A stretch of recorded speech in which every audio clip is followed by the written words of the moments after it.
tale takes us deep into the darkest corners of the internet, where whispers of a cursed game spread like wildfire through online forums and chat rooms. They called it the Grimoire, a text-based role-playing game shrouded in mystery and whispered rumors of misfortune and despair. Legend had it that the game was the creation of a reclusive programmer, a digital recluse who had poured his darkest fears and obsessions into its code. But something went wrong. The game, once intended as harmless entertainment, became corrupted, twisted by an unknown force, its code taking on a life of its own. Rumors spread like wildfire through the online gaming community, tales of players experiencing strange phenomena, their real lives mirroring the events of the game with chilling accuracy. Some claimed to have lost fortunes, their in-game losses translating into real-world financial ruin. Others whispered of broken relationships, accidents, even disappearances, all linked to the game's malevolent influence. The game, it seemed, had a way of reaching out from the screen, of blurring the lines between the virtual and the real with terrifying consequences.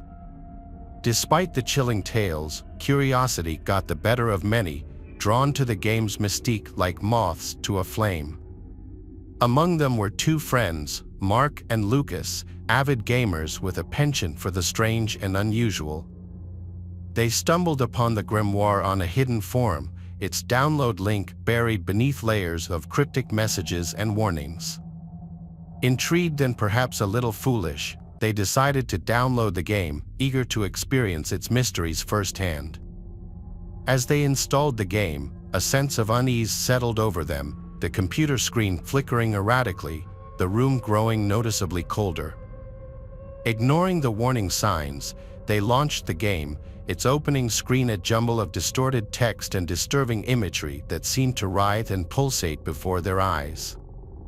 A single line of text appeared on the screen, its message chilling in its simplicity: "Welcome to the Grimoire. You have been warned." Undeterred, Mark and Lucas created their characters, their avatars appearing on the screen as pixelated representations of themselves, their features strangely distorted, their eyes glowing with an unnatural light. The game world was a dark and unforgiving place, a labyrinth of shadowy forests and crumbling ruins populated by grotesque creatures and malevolent entities. As they progressed through the game, they couldn't shake the feeling that they were being watched, their every move scrutinized by an unseen presence. Strange things began to happen.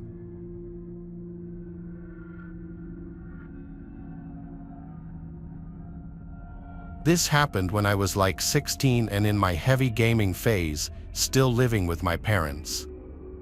I played a lot of League of Legends in my room on my computer in those days, especially in the summertime when it's so unbearably hot outside and I preferred to stay inside in the air conditioning.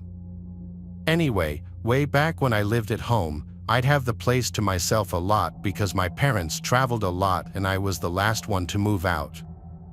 If I recall correctly, this was on a Friday night or a night that school was out the next day because I was staying up late. After I got home from school, I submitted a paper that was due that night to get it over with. Then, I had to do some shopping afterward on my mom's orders since they'd be gone for a while.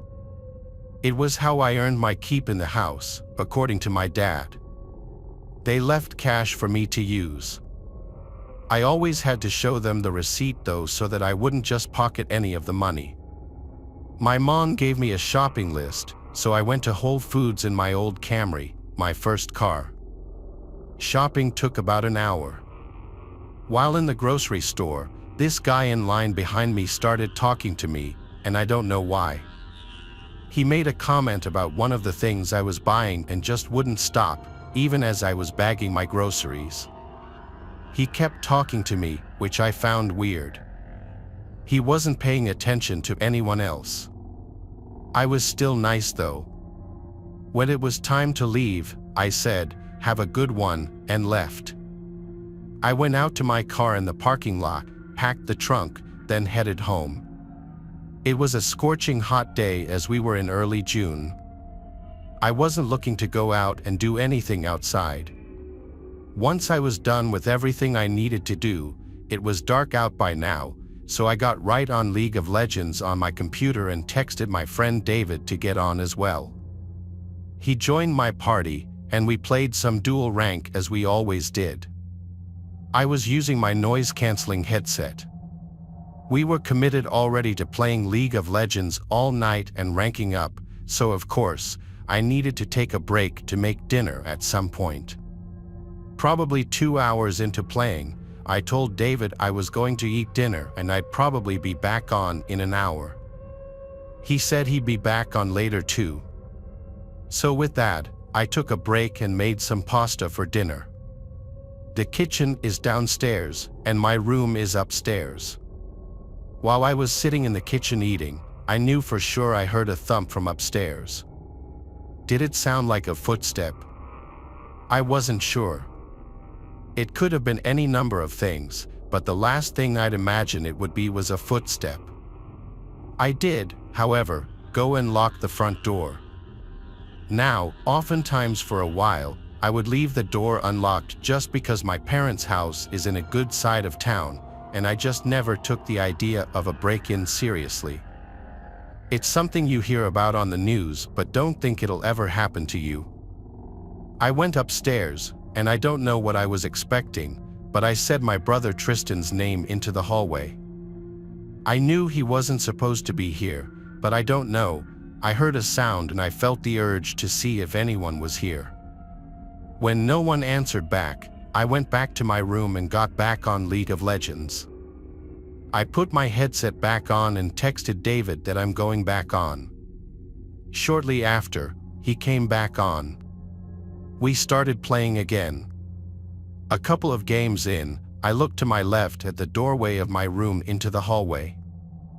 I don't know if something in my peripheral vision or some other sense felt something there, but I would leave the door open when I was home alone as my mom would tell me to. The hallway was dark except for the one little nightlight plugged into an outlet. My room shone blue from my wall lights. Some of the blue poured into the part of the hallway closest to my room. In between the crack of the door was total blackness. I couldn't see through it. I didn't think anything of it. After our next game, David said he was taking a leak and walked away. While we were in the lobby, I looked at my phone, then looked back out to the hallway, and I noticed something was different. Now I could see through the crack of the door into the hallway. My first thought was someone blocking it just minutes ago? By instinct, I spun my chair around to face the bed behind me, and there was a man sitting on my bed with his freakishly upright posture and his hands resting on his thighs. He almost looked to be smiling. I was so alarmed I jumped out of my seat onto the desk and crawled onto the desk, causing my monitor and basically everything else to fall off of it. I screamed, "What do you want?" and he started to actually smile now, showing his teeth like he was laughing. I ran out of the room into the hallway. I stopped halfway down the hallway and looked back at my bedroom door. I heard the springs of my bed lifting, and then the guy slowly walked into the doorway and stopped. He stood there. I once again yelled, "What do you want?" He then spoke in a stuttered, slow voice, asking if he could play too. I asked, "How did you get in here?" He stepped a few steps forward and pointed down the stairs. I assumed he was implying he entered through the front door. I was at a loss for what to do, so I ran down the stairs to the landline phone, as my cell phone was still in my room. I grabbed the phone and a kitchen knife and screamed, "You need to leave. I'm calling 911. I heard footsteps walking down the steps, and the last time I saw the guy was when he walked past the kitchen, looked at me, and then I heard him walking out the front door. I ran to slam it shut and lock it. For the first time ever, I was ashamed of myself for leaving the door completely unlocked. I held the phone for a few minutes, deciding whether to tell my parents. Ultimately, I did. My mom was concerned at first, then grew livid, so much so to the point that she put my dad on the phone.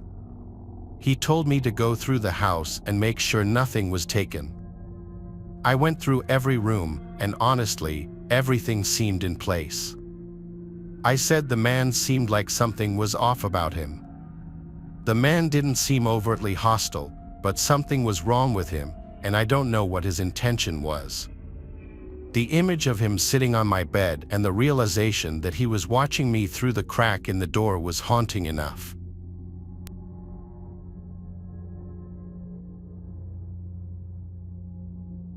Our first story begins on a Friday night, the air thick with anticipation. A young man named Jack, an avid gamer, scoured online marketplaces for a deal on a used console, eager to dive into the latest releases. He stumbled upon an offer that seemed too good to be true, a current-gen console, practically brand new, being sold at a fraction of the retail price.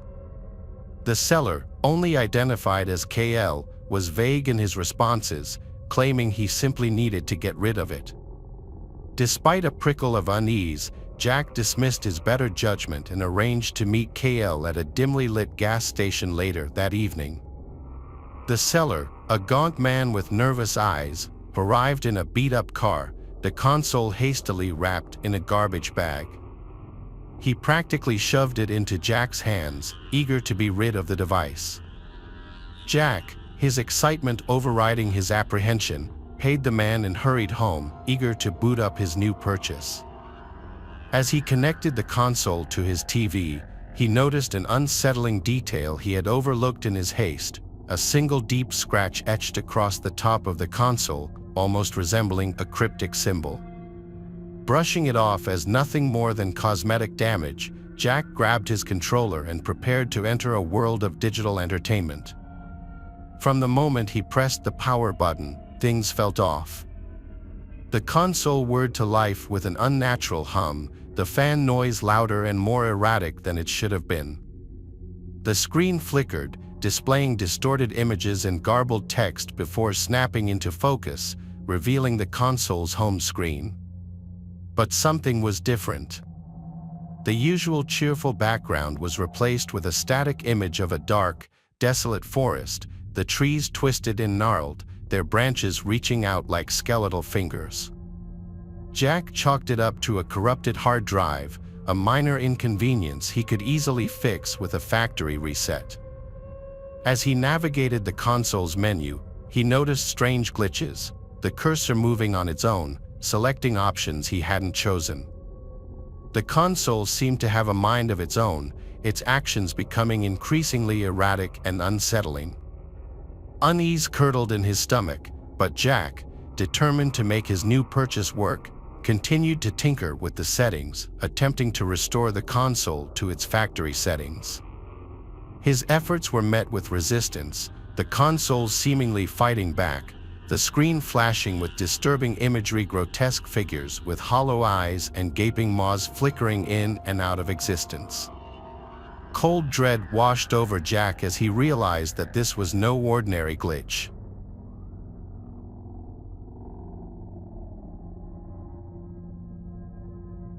Our next tale takes us back to the neon-lit golden age of arcades, a time when joystick warriors battled it out for high scores and bragging rights. In the bustling heart of the city, nestled between a dingy pizzeria and a flickering neon sign promising adult entertainment, stood the Pixel Palace, a haven for gamers seeking an escape from reality. Among the flashing lights and the cacophony of blips and bleeps stood a machine unlike any other, its faded paint and flickering screen whispering tales of a bygone era. This was Dark Carnival, a game shrouded in mystery and whispered rumors, said to be haunted by the spirit of a former player.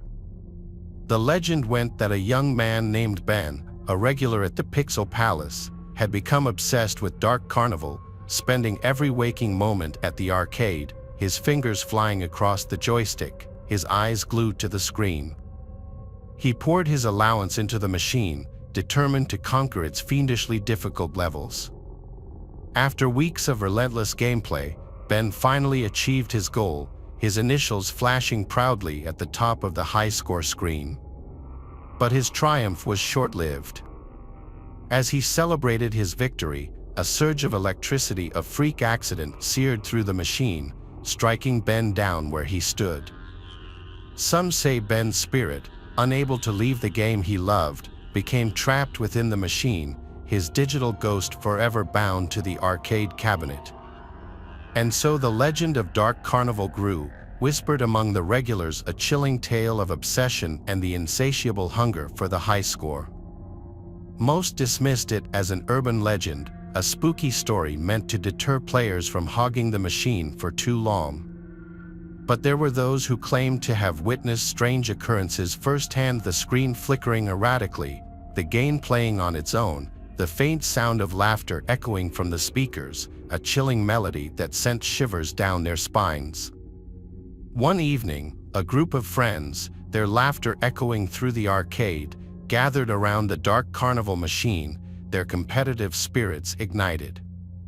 Among them was Tony, a skeptic by nature who scoffed at the stories surrounding the game. "It's just an old machine," he declared, "nothing more than wires and circuits."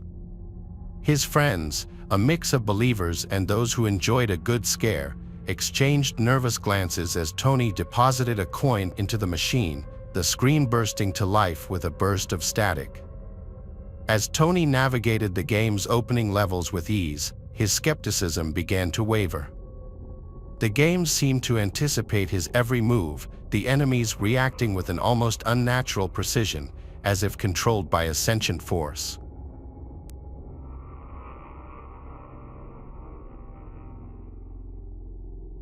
A few years ago, I used to play video games and stream them online.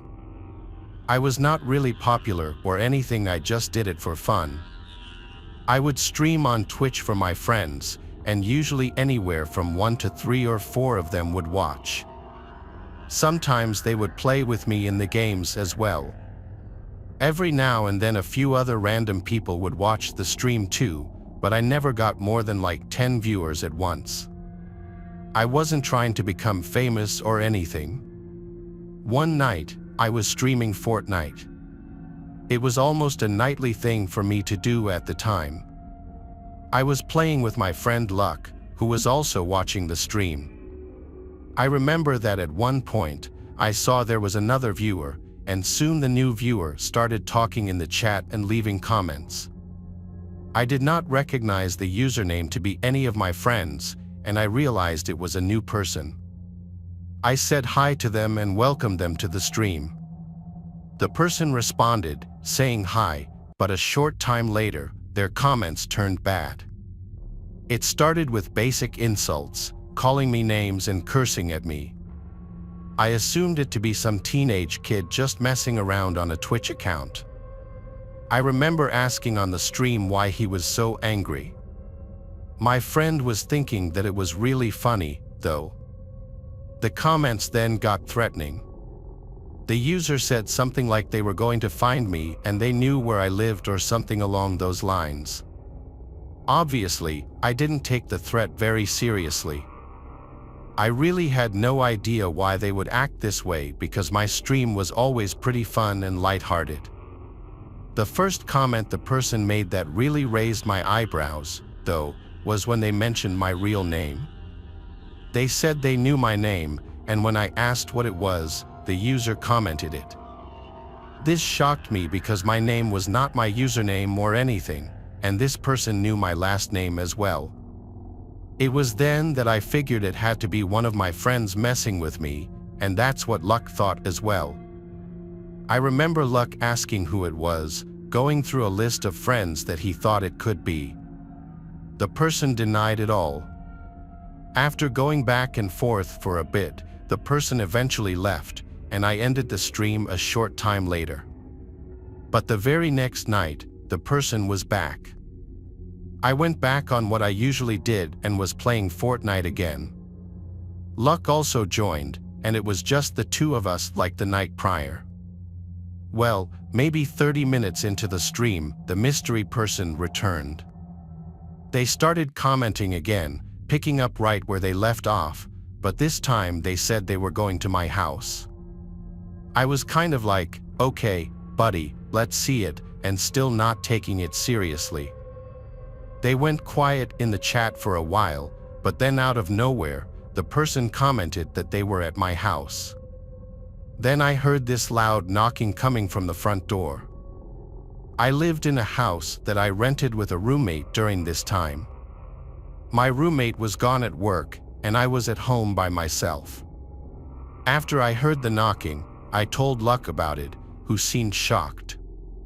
"This definitely had to be a friend," I said. I was getting up and went over to go look. After leaving my bedroom and starting to enter the living room, I could see somebody through the front window. There was a man standing on the front step who was wearing all black and a ski mask. He did not resemble any of my friends, but I guess it could have been one of them. I just had a bad feeling about it, though, like this was somebody else. I went back into my bedroom and asked the guy through my stream what he wanted. He did not respond to this, but loudly knocked again on the front door. I was not going to answer it. The mysterious man then made a comment that he hated my car. I don't know why he said this, but then he left the stream. I really had no idea as to what was going on. Me and Luck talked about who it could be, and I told him that I thought it was someone totally random. Luck was telling me that I should go out and confront the guy. Eventually, I left my bedroom to go check, but the guy was gone now. I looked out of every window and didn't see him. Well, the next day, I was leaving for work. When I got to my car in the driveway, there was a big dent in the driver's door, like somebody had hit it with something. I remembered the comment the guy made about hating my car, which is a Pontiac Aztec. Now I knew none of my friends would go so far as to damage my vehicle. After that, I decided to stop streaming for a while. I told all my friends about it, and like I expected, none of them knew who it could be. It remains a mystery to me to this day. I don't live in that house anymore. I did stream on Twitch again a while after it happened, but the guy never joined another stream, or at least never said anything. This is one of the craziest things that's ever happened to me.